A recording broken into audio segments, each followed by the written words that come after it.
This video will demonstrate how to strip and wax your floor. Your first step is to gather all of your equipment.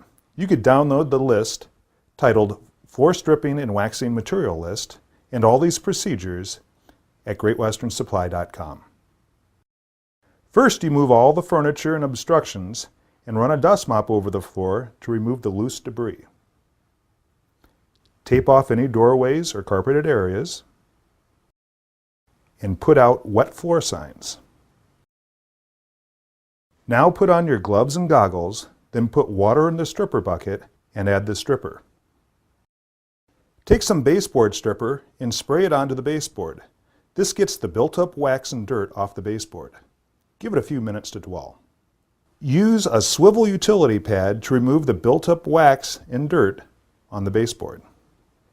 Use a rinse mop to remove the remaining buildup, and you're done with the baseboards. Now let's add the floor stripper to the floor. Simply pull the saturated mop out of the bucket and flood the floor. After 10 or 15 minutes of dwell time, go ahead and remove the built-up wax along the baseboards by using a swivel utility pad. Sometimes we call them a doodle bug. You should use the swivel utility pad around the areas you don't want the machine to throw a stripper all over. You could also use a long-handled razor blade to remove wax buildup rather than the doodle bug. Now it's time to set up the floor machine. We're going to use floor pads, so you'll take the pad driver and put it on the floor machine. Then you use the floor pad on that. You can use a black, thick, traditional stripping pad, a 3M high productivity pad. Today we're going to be using the ProLink Maroon Dominator stripping pad. Double scrub the floor with the floor machine, being sure to keep the machine in front of you because the floor gets very slick. If you're not careful, you're going down. Now that you scrubbed up the floor finish, it's time to pull it up with the wet vacuum. You can use an automatic scrubber or just a regular mop for small areas. For this floor, we're using a wet vacuum. Make sure the floor is dry and then add the floor finish to the bucket. Take a can liner and put it inside the bucket. This keeps the floor finish from getting contaminated, and it also makes cleanup a lot easier. Okay, the floor finish is in the bucket.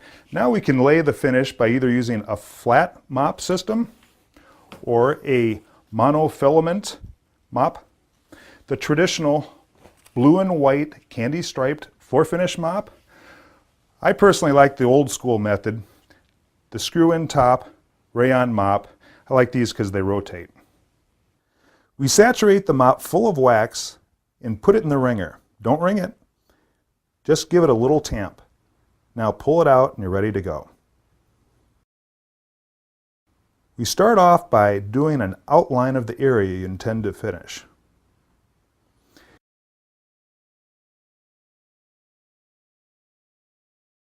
You finish your outline, reload your mop with wax,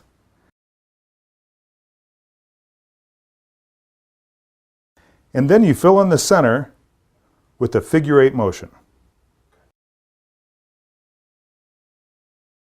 After about 30 minutes, depending on the humidity, you're ready for the next coat. To help dry time, you can have a fan in the room to move the air, but do not point it on the floor. It's best to wait around 10 minutes after the finish has been down to start the fan. We suggest putting no more than 4, sometimes 5 coats of finish down per day.